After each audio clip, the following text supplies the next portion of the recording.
Okay, welcome back. This is week 4, lesson 1, and today we're going to talk about nervous system regulation for autoimmune healing. So, today we're going to start taking a closer look at the nervous system and how dysregulation to this system contributes to autoimmune disease. Here's a little bit about what we're going to be talking about more in detail with sympathetic parasympathetic shifts and signs of nervous system dysregulation. I know all of you, if you're attending this program, probably had a call with me that we did a nervous system dysregulation assessment before we got started. So I think everybody here probably falls into that group of people with moderate to severe dysregulation. Okay, so let's start by looking at how the autonomic nervous system, or ANS, connects to our immune system. So this system runs automatically in the background and manages things like your heart rate, digestion, and immune responses. But when you're under chronic stress, your body spends more time in survival mode, or what we call sympathetic activation. And that's when your immune system starts behaving like it's always under threat, triggering more and more inflammation. So, for those of us with autoimmune conditions, this can mean many more frequent and intense flares. And this dynamic is especially relevant for women who are statistically more likely to develop autoimmune conditions like lupus or rheumatoid arthritis, and also more likely to have experienced early life or chronic stress. In these women, disrupted autonomic balance makes flares much more intense, recovery slower, and symptoms more unpredictable. But the good news is, with practice, we can learn to shift these states. And that's where nervous system regulation skills become not just supportive, but necessary for managing and reducing autoimmune reactivity. Many women with autoimmune illness experience something called dysautonomia, which basically means the nervous system is not regulating properly. So you might feel dizzy, experience gut issues, feel drained, and not really have a clear cause for these symptoms. A big part of this involves the vagus nerve. And as we know, when the vagus nerve is sluggish or not working properly, our immune system and digestion can get out of balance. So good news about this too is the vagus nerve is trainable, and that is part of what we're continuing to work towards and build on those skills. Have you ever felt like even small stressors tend to push you over the edge? Well, if so, that is what we call an allostatic load, which is the cumulative wear and tear from long-term stress, which inhibits the body's ability to maintain stability or homeostasis in response to change or stressors. And it doesn't have to be dramatic trauma. It can be the buildup of just daily pressure beyond the point of overwhelm, where we're constantly pushing through these symptoms. And this kind of load exhausts the immune system and leaves your body feeling much less resilient and fatigued. So, awareness of when you start to feel this way is the first step in starting to protect your energy. So, let's talk about how the nervous system organizes our experience using something called polyvagal theory. So this model helps explain why some days we feel grounded and connected, and other days we feel very anxious or numb or just totally wiped out, even when nothing obvious has really changed in our lives. So polyvagal theory describes three main states. Ventral vagal is the safe and connected state. So here we feel grounded, open, and our body can kind of rest and digest and repair. And this is the state that supports immune health and regulation. Then there is sympathetic, which is, of course, the fight or flight state. And that's what gets us activated and alert.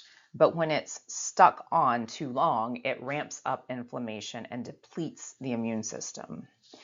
Then the third one is dorsal vagal, and this is the freeze or shutdown state. So here we may feel numb, foggy, or just disconnected from our body.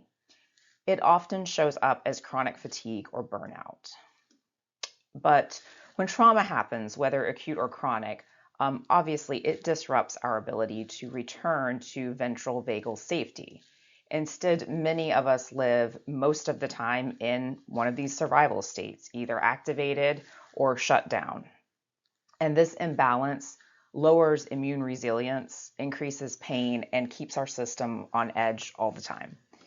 So, good news again is that ventral vagal tone can be restored. Practices that foster connection and safety, such as eye contact, feeling safe with someone else, compassionate touch, singing, or sometimes just being in nature, being around things that make you feel at peace, right, can activate this healing state. So it's not just emotional, it's actually deeply biological. It's what's going on inside of us. So over time, building more time in ventral vagal, feeling calm and connected, right, improves both emotional stability and immune balance. So it's one of the most empowering shifts that you can start to make in your healing journey. So this slide helps to validate what you probably already know and have felt in your body for years, which is that research tells us that a significant number of women with autoimmune conditions also have a history of chronic stress or trauma. For example, 70 to 80% report early adversity. And this isn't about blame, it's just about understanding that connection so that we can support our body in healing and not just treating symptoms that are at the surface. So another interesting fact is female autoimmune patients demonstrate between 30 and 50% decreased heart rate variability, indicating compromised parasympathetic function and vagal tone, which we were just discussing vagal tone and how that can have a big detriment to our well-being. Also, approximately 60% of Hashimoto's and fibromyalgia, which fibromyalgia is not an autoimmune disease, but still very interesting in this research. But about 60% of females with those chronic disorders have reported dysautonomia symptoms, which has been supported by several peer-reviewed epidemiological data. Really interesting. Okay, so what do we do with all this information, right?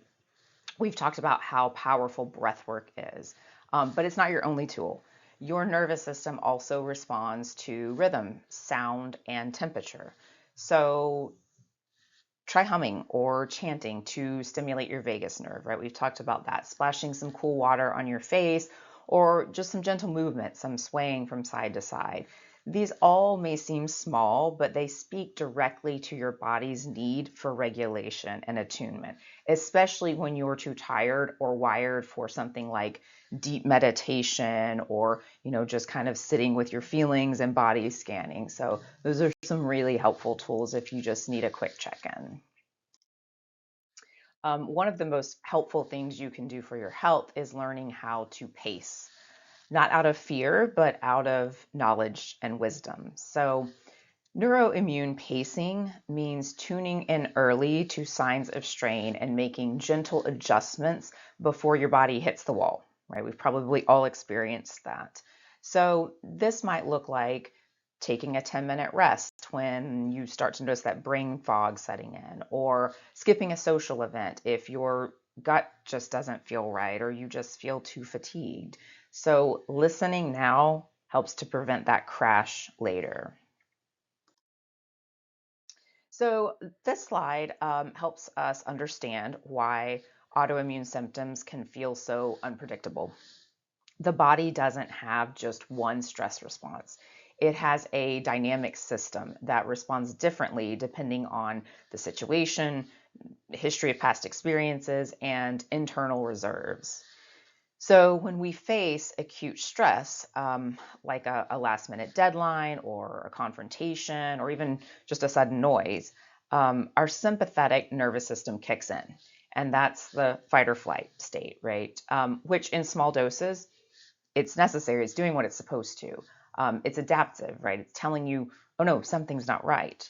But if this stress becomes chronic and the body begins to oscillate between sympathetic overdrive and dorsal vagal shutdown, right, then this can feel like panic one day and total exhaustion the next, right? The body has no ability to kind of regulate that the threat is over. It's just high alert, high alert, high alert until it crashes. So these swings have a direct impact on our immune system. When stress hormones rise, so do pro-inflammatory cytokines, which increase immune activity and inflammation. And over time, this dysregulation is what causes flares to come and go so suddenly. So the system is trying to protect you, but it's stuck in this chaotic loop. So think about your own life, right? Have you ever had a symptom spike after an argument with someone close, or overcommitting during a really busy, stressful week? Or maybe you're not feeling well physically, kind of fighting off a cold or a mild infection, right? These real life stressors, emotional, physical, or biological, can all trigger autonomic shifts that affect the immune system. So understanding this gives us more power to plan for support and regulate in real time, and therefore recover more quickly. So here are some examples to help you determine when your body and mind are in a regulated versus dysregulated state, right? And this is really important of being able to catch this early. So regulation feels like clarity, steadiness, and the ability to respond rather than react, right? It's not like an impulsive state. Dysregulation might show up as panic, shutting down, chronic fatigue, spikes in pain. So when you learn your patterns, you're able to respond with compassion, not shame, and reach for the right tool in your psychological toolkit. So let's take a moment to tune in, and just going to ask you to kind of sit back and soften your gaze and just notice where in your body do you feel tension, or do you feel like a warmth or a numbness, right? Don't try to fix it, just be with it.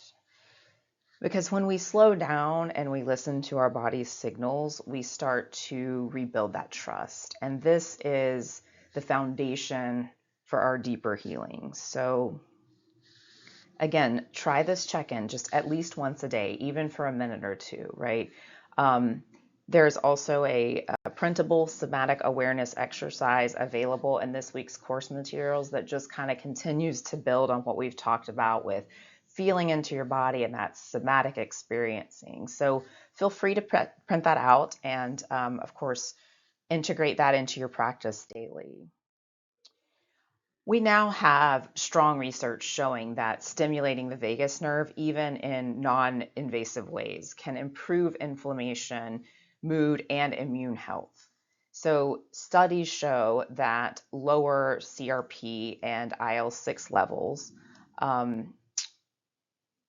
are hugely impacted by consistent vagal stimulation, which basically just means that every time you take a minute to hum or slow your breath or practice mindfulness, you are doing something to clinically change your biology. It is very significant in your healing process. So this is not made up stuff. There's science behind it, and that's why it is so important that you are taking these tools and implementing them every day.